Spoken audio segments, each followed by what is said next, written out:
Hi everyone and welcome back to my channel. So in today's video we're going to be making a delicious family recipe. This is super simple to make and you can kind of add or take out any ingredients that you think your family won't like and adapt it in any way you think they would prefer. So this is a kind of coconutty chicken in tomato with rice.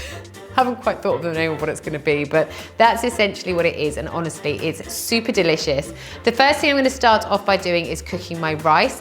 I have an amazing rice cooker. I would recommend this to anybody. I was adamant I would never get a rice cooker in my life, and then I got one, and now I cannot go back to cooking rice any other way. So what I'm gonna do first of all is I'm going to portion out just 2 cups of rice. That's plenty to serve 4 people. And in this rice cooker, I'll put 2 cups of rice and then I'll put in 4 cups of water. I close the lid and then I just set it onto the white rice setting, press start, and that's all I need to do. The Instant Pot does everything else for me. Now the rice is on, what I'm going to do is I'm going to get my oven on to 180 degrees centigrade and I'm going to cube up my aubergine. I'm just going to cube it into quite small sort of bite-sized pieces, add a little bit of extra virgin olive oil onto it, and then I'm going to pop that into the oven for about 15 minutes just to soften down. Right, so while the rice and aubergine is cooking, I'm going to start cooking my chicken through. So I'm just going to brown this off. I just feel like if you sort of pre-cook your chicken before adding it into your sauce, it gives it a lot better flavor. So I've literally just got some mini chicken fillets here, and then I've just popped some smoked paprika on top to give it a little bit extra flavor. I'll also just drizzle a little bit of olive oil over the top as well, and then just break it up. And like I said, just let this cook through and brown off nicely. Right, I'll just set my chicken over to one side while it browns. And then in the bigger pot here, I'm going to start making up my delicious sauce. So I'll go in with a little bit of oil to begin with. I've got a fancy new oil pourer, by the way. I love it.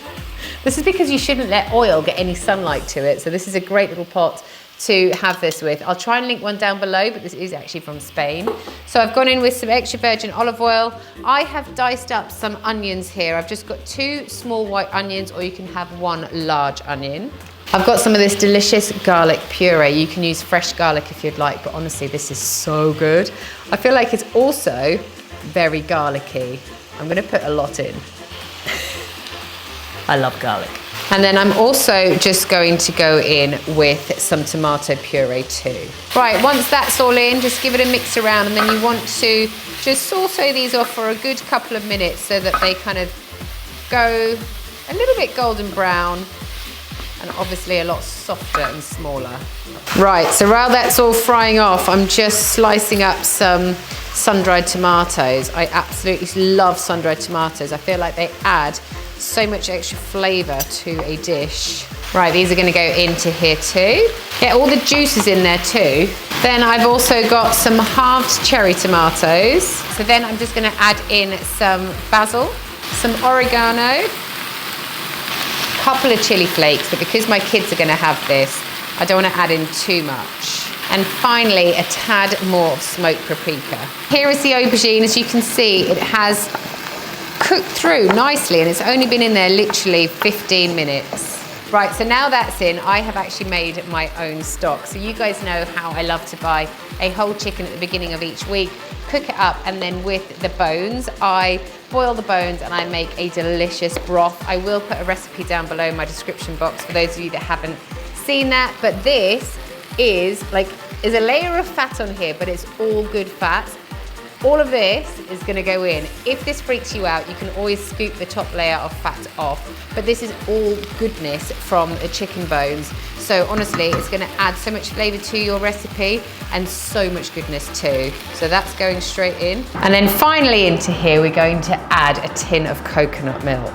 So I'm just gonna let this bubble away for kind of 10, 15, 20 minutes so that it can reduce down quite a lot. So now that your sauce has reduced down nicely, I'm going to add in my chicken. I didn't cook my chicken through thoroughly, so I'm going to pop it into the sauce for another kind of 5 to 10 minutes with the lid on, so that it makes sure that the chicken is cooked thoroughly throughout. Sweet, sweet aromas there. Right, give that a mix around. And finally, well, 2 finalies. One, we're going to just squeeze in some lemon juice. So I've got this amazing squeezer here that I've shown you guys many times. I'm just gonna put the juice of a whole lemon into here. And then I've got loads of spinach because it literally wilts down to nothing. So I'm gonna add that in too. Give it all a mix around, and then it's simply ready to serve.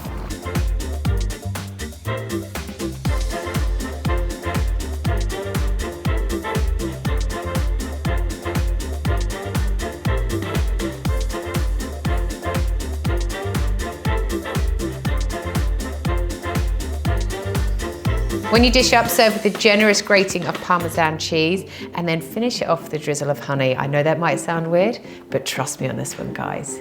Enjoy!